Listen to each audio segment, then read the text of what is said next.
ये कहानी आशापुर नाम के एक छोटे से गांव की है।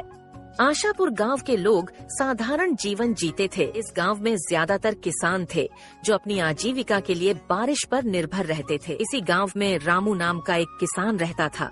रामू मेहनती और ईमानदार था, लेकिन वह हमेशा अपनी किस्मत को कोसता रहता था। और आखिर कोसे भी क्यों ना, रामू बहुत मेहनत करता था, परंतु उसकी फसल कभी समय पर नहीं पकती, और जब पकती तो बारिश या सूखा सब बर्बाद कर देता।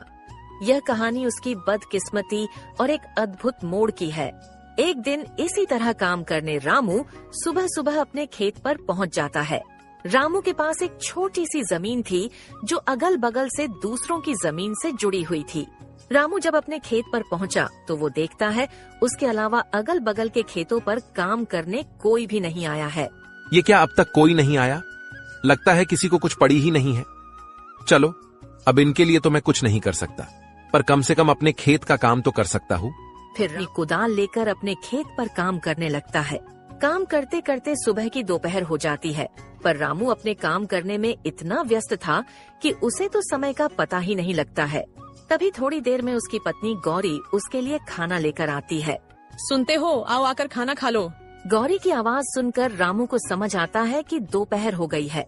अरे ये क्या, दोपहर हो गई? समय का तो पता ही नहीं चला।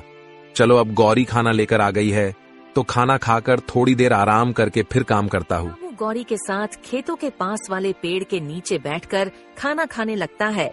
क्या हुआ जी? लगता है आज कुछ ज्यादा ही थक गए हो। हाँ, आज सुबह से लगातार खेतों पर काम कर रहा था। सुबह की दोपहर हो गई, पता भी नहीं चला। तो आपने थोड़ी देर आराम क्यों नहीं किया? मैं क्या करता, अगल बगल के खेतों पर कोई काम करने आया ही नहीं, तो मुझे लगा अभी दोपहर होने में समय है, इसलिए मैं भी लगा रहा। वो तो तुम आई तो पता चला कि दोपहर हो गई। क्या हुआ, अब तक कोई आया क्यों नहीं खेतों पर काम करने? वही तो, इन लोगों का ही सही है, जब मर्जी आते हैं, जब मर्जी जाते हैं। और एक मैं हूँ जो इतनी मेहनत करता हूँ, फिर भी पता नहीं कैसी किस्मत है मेरी, जो हमेशा कोई ना कोई बहाने से मेरी मेहनत बर्बाद कर ही देती है। रामू को इतने परेशान देखकर गौरी उसे दिलासा देने की कोशिश करती है। आप इतना क्यों दुखी हो रहे हो? आपको पता है ना, आप मेहनत करते हो तो बस, किस्मत को क्या कोसना। आज आपकी किस्मत साथ नहीं दे रही है, पर क्या पता कल आपकी किस्मत आपका साथ देने लगे। हाँ गौरी, पर ये कल कब आएगा? कब मेरी किस्मत मेरा साथ देने लगेगी? मैं जब सोचता हूँ कि इस बार कोई परेशानी नहीं होगी, तो फिर कहीं ना कहीं से कोई ना कोई परेशानी आ ही जाती है। कभी कभी तो मुझे लगता है कि विधाता को भी मुझे परेशान करने मजा आता है। आप निराश मत होइए। देखिए, आप बस अपने मेहनत पर ध्यान दीजिए। मुझे पूरा भरोसा है कि आज नहीं तो कल आप खुद मुझे कहेंगे कि लगता है किस्मत मेरा साथ दे रही है। देखते हैं गौरी, ये समय कब आता है। रामू को खाना खिलाकर गौरी वहाँ से चली जाती है और रामू फिर से अपने खेत में काम करने लगता है। रामू अपने खेत में काम कर ही रहा होता है, तभी वहाँ बगल वाले खेत का मालिक हरि आता है। रामू को काम करता देख हरि उसे आवाज लगाता है। और रामू भाई, क्या हाल है? लगता है आज कुछ जल्दी ही आ गए थे खेत पर काम करने। जल्दी कैसी हरि भाई, दोपहर हो चुकी है। तुम आज कुछ ज्यादा ही देर से आए हो। हाँ भाई, आज थोड़ा देर से उठा था तो सोचा दोपहर का खाना खाकर ही जाता हूँ खेत पर तुम्हें क्या हुआ है रामू भाई? खेत को देखकर लग रहा है तुम्हारा पूरा काम हो गया है, पर तुम्हारे चेहरे को देखकर लग रहा है काम अब तक शुरू भी नहीं हुआ है। नहीं भाई, ऐसी कोई बात नहीं है, वो बस अपनी किस्मत को लेकर थोड़ा परेशान था। अरे रामू भाई, कब तक अपनी किस्मत को कोसते रहोगे और कब तक किस्मत के भरोसे चलते रहोगे? अब किस्मत को कोसू नहीं तो क्या करूं भाई? तुम तो जानते ही हो ना, पिछले साल बाढ़ आई, फिर सूखा पड़ गया था, और अब जब इस साल कोई प्रकोप नहीं है तो दिन ब दिन मंडी में अनाज के दाम गिर रहे हैं। भाई मुझे एक बात बताओ, हम दोनों के खेत एक दूसरे के अगल बगल में हैं, यानी तुम्हारे खेत में जो आफत आई होगी वही मेरे यहाँ भी हुआ होगा, पर मैं तो नहीं कोस रहा अपनी किस्मत को। हाँ, मैं भी मानता हूँ कि किस्मत का साथ बहुत जरूरी होता है, पर सुनो भाई, मेहनत का फल जरूर मिलता है। कभी कभी हमें किस्मत को बदलने के लिए खुद कदम उठाने पड़ते हैं। मैं कुछ समझा नहीं भाई, जरा विस्तार से बताओ। रामू भाई, तुम खेती के अलावा क्या करते हो? रामू हरि का ये प्रश्न सुनकर थोड़ा चौंक जाता है। उसे लगा कि शायद हरि के पास कोई ऐसी बात है जो उसकी समस्या का समाधान कर सकती है। हरि भाई, मेरे पास खेती के अलावा और कोई काम नहीं है। मेरे पिता और दादा भी यही करते थे।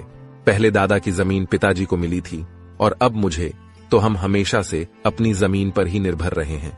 देखो भाई, वो पहले का समय था जब खेती किसानी से तुम अपना और अपने घर वालों का पालन पोषण कर सकते थे, पर अब तुम्हें उसके अलावा भी कुछ करना पड़ेगा।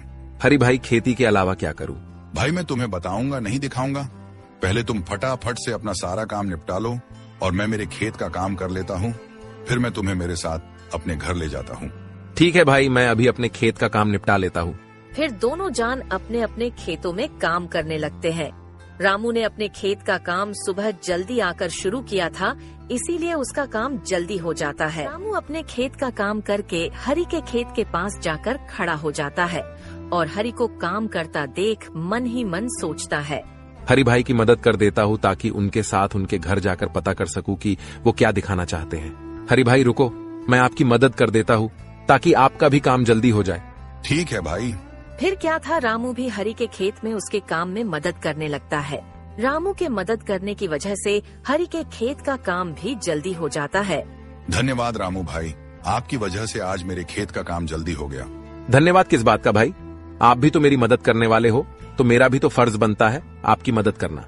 हाँ भाई, चलो मेरे घर चलते हैं। फिर दोनों जान वहाँ से हरि के घर की तरफ चले जाते हैं। चलते चलते दोनों हरि के घर के पास पहुँच जाते, पर घर में जाने से पहले हरि रामू को बाहर ही रोक लेता है। रामू भाई, तुम बहुत परेशान थे, इसीलिए मैं तुम्हें अपने साथ अपना ये राज बताने लाया हूँ। पर मैं जो तरीका तुमको बताऊंगा और घर पर जो चीजें तुम देखोगे वो तुम किसी और को नहीं बताओगे। हरि की ये बात सुनकर रामू थोड़ा चौंक जाता है और सोचने लगता है, मुझे कुछ गड़बड़ लग रहा है, वरना हरि भाई ऐसी बात नहीं करते। पता नहीं वो घर पर मुझे क्या दिखाने वाले हैं। अरे रामू भाई, कहाँ खो गए? डरो मत, मैं तुम्हें जो दिखाने वाला हूँ उसकी मदद से तुम्हारी मेहनत कभी बर्बाद नहीं होगी, चाहे सूखा पड़े या बाढ़ ही क्यों ना आ जाए। रामू थोड़ा परेशान तो हो जाता है, पर फिर भी वो हरि के साथ उसके घर में जाता है। रामू हरि की बातों से थोड़ा परेशान तो था, परंतु हरि के घर के अंदर का साजो सामान देखकर रामू की परेशानी और बढ़ जाती है। बाप रे बाप, इतना सारा सामान। हरि भाई, तुम्हारा घर बाहर से तो किसी किसान का लग रहा था, पर इसके अंदर का माहौल तो किसी व्यापारी के घर जैसा है। भाई अभी तो कुछ नहीं है, मैं तुम्हें जो दिखाने वाला हूँ उसे देखकर तो तुम्हारे होश उड़ जाएंगे। हरि की बातें सुनकर रामू की बेचैनी बढ़ने लगती है। हरि भाई, तुम मुझे वो दिखा दो जो दिखाने लाए हो, क्योंकि तुम्हारी बातें सुन सुनकर अब मैं बेचैन होने लगा हूँ। ठीक है भाई, तुम यही रुको, मैं अभी वो सामान लाकर दिखाता हूँ। हरि वहाँ से अपने दूसरे कमरे में चला जाता है और रामू उसका वहीं रुककर इंतजार करने लगता है। थोड़ी देर में हरि अपने साथ एक गोनी लेकर आता है। हरि भाई, ये क्या लाए हो अपने साथ? भाई इसी में तो है वो चीज जो तुम्हारी हर समस्या को दूर कर देगी। ऐसा क्या है इस गोनी में? हरि उसे वो खोलकर उसमें रखी चीज दिखा देता है। भाई ये क्या? ये तो चावल है। रामू भाई, ये कोई मामूली चावल के दाने नहीं हैं, ये मैंने चीन से मंगाए हैं। मैं कुछ समझा नहीं भाई, तुमने चावल के दाने चीन से क्यों मंगाए? और ये चीन के चावल मेरी किस प्रकार मदद कर सकते हैं? भाई मैंने जैसे कहा था, ये कोई मामूली चावल नहीं है। ये जो तुम मेरे घर पर साजो सामान देख रहे हो, सब इसके बदौलत ही आया है। मैं कुछ नहीं समझा भाई, ये कोई जादुई चावल है क्या? हाँ भाई, कुछ वैसा ही सोचो जैसे कि हर बार हमारी फसल किसी न किसी कारण से बर्बाद हो जाती है, तो मैं क्या करता हूँ, बची कुची फसल में इसे मिलाकर बेच देता हूँ। इससे मेरा बहुत मुनाफा होता है। रामू को इन चावल के दानों में कुछ गड़बड़ लग रहा था। हरि भाई, ये चावल के दाने हमारे चावल के दानों से अलग है थोड़े। हाँ भाई, क्योंकि ये चावल उगाए नहीं बनाए जाते हैं। यानी ये चावल नकली है? हाँ, कुछ ऐसा ही समझो। पर इसको अगर हम दूसरे चावल में मिला दें तो किसी को पता नहीं चलता है कि ये नकली चावल है, और इसे बेचकर मुनाफा भी तगड़ा होता है। भाई पर ये तो गलत है, ऐसे नकली चावल कोई व्यक्ति खाएगा तो उसकी तबीयत खराब हो सकती है। हाँ, तो उससे हमें क्या, हमें तो इसे बेचकर मुनाफा मिलेगा, हम उसमें खुश हैं। हम दूसरों की क्यों सोचें? जब हमारी फसल खराब हो जाती है, हमारे घर वाले भूखे मरते हैं, तो कोई पूछने आता है क्या? तो हम क्यों दूसरों की सोचकर अपना नुकसान कराएं? नहीं भाई, ये गलत है। मैं अपने फायदे के लिए किसी की जान से नहीं खेल सकता, भले ही मैं कितनी भी तकलीफ में क्यों ना रहूं, पर मैं किसी और के जान के साथ खिलवाड़ नहीं कर सकता। रामू भाई, एक बार फिर से सोच लो, ये चावल तुम्हें बहुत अमीर बना सकते हैं, और तो और इनके होते हुए तुम्हें अपने फसल की ज्यादा चिंता भी नहीं करनी होगी। जितना भी हुआ बाकी का ये संभाल लेंगे। नहीं भाई, ये काम मुझसे नहीं हो सकता है, चाहे कितना भी फायदा क्यों ना हो। ठीक है भाई, जैसा तुमको सही लगे। हाँ भाई, चलो फिर मैं चलता हूँ।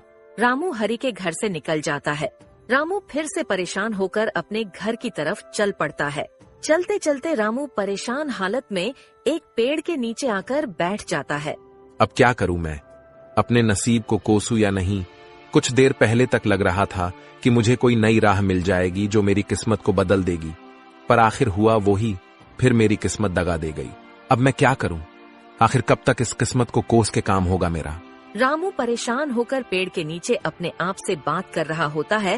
तभी वहाँ पास से एक साधु बाबा गुजर रहे होते हैं और रामू को इतने परेशान देखकर बाबा उसके पास चले जाते हैं। क्या हुआ बेटा, इतने परेशान क्यों हो?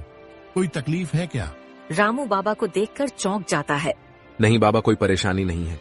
देखो बेटा, मुझसे छुपाकर क्या करोगे? तुम्हारी शक्ल बता रही है कि तुम बहुत परेशान हो। कोई तकलीफ है तो मुझे बताओ, शायद मैं तुम्हारी कोई मदद कर सकूं। बाबा की ये बात सुनकर रामू सोचने लगता है। इतना तो परेशान हूं और अब कोई रास्ता तो नजर नहीं आ रहा है। एक बार बाबा से बात करके देखता हूं, शायद वो कोई उपाय बता दे। क्या सोच रहे हो बेटा? बोलो, क्या परेशानी है? एक परेशानी तो है बाबा, मैं मेरी किस्मत से परेशान हूं। मुझे ऐसा लगता है वो मेरा साथ कभी नहीं देती है। क्यों बेटा, तुम्हें ऐसा क्यों लगता है? बाबा, मैं एक मामूली किसान हूं जिसका सारा संसार खेती बाड़ी पर निर्भर है और मैं पूरी ईमानदारी से अपने खेत पर काम करता हूं, पर मेरी किस्मत कभी साथ नहीं देती है। कभी बारिश मेरी फसल खराब कर देती है, कभी सूखा पड़ जाता है और किसी साल फसल बच गई तो उस साल मंडी में फसल की दाम कम हो जाती है। बेटा, तो तुम किसानी के अलावा कुछ करने की क्यों नहीं सोचते हो? बाबा, मेरे पुश्ते किसानी ही करते आ रही है और फिर मैं किसानी कैसे छोड़ दूं? और किसानी छोड़ना तो कोई तरीका नहीं है ना बाबा। इसी तरह अगर हर किसान परेशान होकर किसानी छोड़ दे तो लोग तो भूखे मर जाएंगे। हाँ बेटा, यही तो सोचकर तुम्हें और मेहनत करनी होगी। बाबा, मैं मेहनत करने से पीछे नहीं हटता, पर आखिर मेरा भी घर परिवार है। मुझे मेरे अलावा उनका भी देख सोचकर चलना पड़ता है। बेटा, तो जिस तरह तुम परेशान हो उसी तरह तुम्हारे साथ वाले किसान भी तो परेशान होंगे ना। तो तुम सारे मिलकर कोई उपाय ढूंढो। शायद सारे लोग मिलकर कुछ सोचे तो तुम सभी की समस्या दूर हो जाए। बाबा, मेरे अगल बगल वाले में से तो कुछ ने दूसरा रास्ता चुन भी लिया है, खेती से पैसे बनाने का। बेटा, तो तुम उनसे पूछो और उनका तरीका अपना कर देखो, शायद तुम्हारा भी काम बन जाए। नहीं बाबा, मैं वो रास्ता नहीं चुन सकता, मुझे वो सही नहीं लगा। क्यों बेटा, ऐसा क्या कर रहे हैं वो जो तुम्हें सही नहीं लग रहा है? बाबा की ये बात सुन रामू सोचता है। अब क्या करूं? बाबा को हरी भाई वाली बात बता दूं? किस तरह वो लोगों की जान के साथ खिलवाड़ कर रहे हैं? बता देता हूं, पर हरी भाई का नाम नहीं लूंगा क्योंकि आखिर वो मेरी मदद करने की कोशिश ही कर रहे थे। हाँ बाबा, मेरे जान पहचान में एक किसान भाई बहुत गलत काम कर रहे हैं। क्या गलत कर रहे हैं, जरा मुझे भी बताना तो। बाबा, आज मैं सुबह उनसे मिला था और आपकी तरह मुझे परेशान देखकर उन्होंने भी मेरी मदद करने की सोची। उनकी भी खेती का काम है जो हर साल मेरे तरह कुछ ना कुछ कारणों से खराब हो जाती थी, तो उन्होंने एक नया उपाय सोच लिया है बचे कुचे अनाज के साथ पैसे कमाने का। ऐसा क्या करते हैं बेटा वो बचे हुए अनाज से? बाबा, उन्होंने चीन से चावल मंगा लिया है और वो उन्हें अपने बचे हुए चावल के दानों में मिला देते हैं, जिसे बेचकर वो बहुत पैसे कमा रहे हैं। हाँ, तो बेटा इसमें क्या गलत है? तुम भी चीन से मंगा लो और उनके ही तरह बेचो। नहीं बाबा, आप शायद समझे नहीं। वो चावल जो चीन से मंगाते हैं वो मामूली चावल नहीं है, क्योंकि उन्हें उगाया नहीं बनाया जाता है। रामू की ये बात सुनकर बाबा चौंक जाते हैं। क्या कहा बेटा? चावल जिन्हें उगाया नहीं बनाया गया है, यानी वो नकली चावल है? हाँ बाबा, वो चावल नकली होते हैं और उन्हें अगर अपने चावल के दानों में मिला दो तो पता ही नहीं चलता कि नकली कौन सा है और असली कौन सा। बेटा, पर ये नकली चावल तो लोगों की जान ले सकते हैं ना? हाँ बाबा, इसीलिए तो मैंने वो रास्ता नहीं चुना, क्योंकि मैं अपने फायदे के लिए किसी की जान नहीं ले सकता, भले ही इसके लिए मुझे और कितना भी परेशान क्यों ना होना पड़े। वाह बेटा, क्या खूब बात कही तुमने। तुमने अच्छा किया वो रास्ता नहीं चुनकर, क्योंकि अभी तो तुम्हें शायद फायदा हो भी जाता, पर बाद में तुम्हें तुम्हारी गलतियों पर पछताना पड़ता। हाँ बाबा, मेरा भी परिवार है। अगर मैं ये गलत काम करूंगा तो कल मेरे परिवार के साथ भी कुछ गलत हो सकता है। हाँ बेटा, हमारी गलतियों की सजा कभी कभी हमारे परिजनों को भी भुगतनी पड़ती है। बाबा, अब आप ही बताइए, आखिर मैं क्या करूं? मेरी किस्मत के तारे में कैसे सुधारूं? आखिर मेरा भी परिवार है, मुझे उनका भी तो सोचना पड़ेगा। बाबा बेटा, तुम मेरा एक काम करो तो मैं तुम्हें इस समस्या से बाहर निकलने में मदद करूंगा। बोलिए बाबा, मैं क्या करूं? मैं आपके सारे काम करने तैयार हूं, बस आप मुझे इस समस्या से बाहर निकालिए। बेटा, तुम्हें कुछ ज्यादा नहीं करना है। तुमने कहा ना तुम्हारा भी परिवार है, तो तुम्हें बस उनसे जाके ये चीन के चावल वाली बात बतानी है, क्योंकि तुमने अपना सोचकर मना कर दिया। पर क्या तुमने अपने परिवार वालों से पूछा इस बारे में? नहीं बाबा, नहीं पूछा किसी से भी। तो एक बार उनसे पूछकर देखो उनका इस बारे में क्या कहना है। फिर कल सुबह तुम मुझे यही मिलना, मैं तुम्हारा इंतजार करूंगा। ठीक है बाबा, मैं मेरी पत्नी से इस बारे में बात करके आपको कल सुबह यही मिलता हूँ। फिर क्या था, रामू वहाँ से अपने घर के लिए निकल जाता है। रामू घर पहुँचते ही सबसे पहले अपनी पत्नी गौरी को आवाज लगाकर बुलाता है। गौरी, मैं खेत से आ गया हूँ, जरा यहाँ आना, तो तुमसे एक जरूरी बात करनी है। रामू की आवाज सुन गौरी वहाँ आती है। हाँ बोलिए, आपने मुझे बुलाया? हाँ, मुझे तुमसे कुछ जरूरी बात करनी थी। बोलिए, क्या बात करनी है? गौरी, तुम तो जानती हो हमारी खेती से कुछ समय से हमें कोई मदद नहीं मिल रही है। हाँ, आज दोपहर को तो आप बता रहे थे, वही ना? हाँ गौरी, वही। पर आज तुम्हारे जाने के बाद मेरे साथ एक घटना हुई जिसके बारे में मुझे तुम्हें बताना है। आज जब तुम चली गई, तुम्हारे जाने के बाद वहां मेरे एक किसान भाई आए और मुझे परेशान देख उन्होंने मुझे मेरे परेशान होने का कारण पूछा। तो मैंने सारी बात बता दी। पर गौर करने की बात यह है कि जो हाल मेरा था, कुछ वैसा ही हाल उनका भी था, पर उन्होंने इस परेशानी से निकलने का एक रास्ता ढूंढ लिया है। क्या बात है? कौन है वो? और आप उनसे वो तरीका क्यों नहीं पूछते? इससे आपकी भी समस्या दूर हो जाएगी। कौन है वो मत पूछो, मेरे एक शुभ चिंतक ही समझ लो। पर पहले तुम मेरी पूरी बात सुन लो। मैंने जब उनको अपनी समस्या बताई तो उन्होंने उससे निकलने का रास्ता तो बताया, पर वो रास्ता थोड़ा अटपटा है। अटपटा? ऐसा कैसा तरीका है, मुझे बताइए जरा, मैं भी तो सुनो। जैसे मेरी फसल कभी बारिश की वजह से खराब हो जाती थी तो कभी सूख जाती थी, वैसे ही उनकी भी हालत थी। पर अब वो चीन से चावल मंगाते हैं। क्या कहा? चीन से चावल? हाँ गौरी, वो चीन से चावल मंगाते हैं और फिर उनको अपने पास बचे हुए चावल के दानों में मिला देते हैं और बाजार में बेचते हैं। इससे उन्हें बहुत फायदा होता है और किसी को नहीं समझता कि असली कौन सा है और नकली कौन सा। रामू की ये बात सुनकर गौरी थोड़ा आश्चर्य में पड़ जाती है। मैं कुछ समझी नहीं, असली चावल नकली चावल? हाँ गौरी, चीन से लाए हुए चावल नकली चावल होते हैं। उन्हें उगाया नहीं बनाया जाता है और वो काफी सस्ते मिलते हैं। उन्हें सस्ते में लाओ और अच्छा मुनाफा कमाओ। पर नकली चावल तो खाने में जानलेवा साबित हो सकते हैं, तो ये तो बहुत गलत बात है, अपने मुनाफे के लिए किसी की जान लेना। हाँ, मुझे भी ये गलत लगा तो सोचा एक बार तुम्हारी भी राय लेकर देख लेता हूँ, क्योंकि मेरी इस परेशानी से तुम भी तो परेशान हो और सिर्फ मेरे मना करने से अच्छा है एक बार तुम्हारी भी राय लेना मुझे सही लगा। नहीं जी, हम एक बार के लिए भूखे सो जाएंगे, पर किसी के साथ ऐसा धोखा करके पैसे कमाना बहुत गलत होगा। आज हम चैन से सो जाएंगे, पर कल उन गलतियों का भुगतान हमें किसी न किसी तरह चुकाना ही पड़ेगा। गौरी की ऐसी बातें सुनकर रामू बहुत भावुक हो जाता है।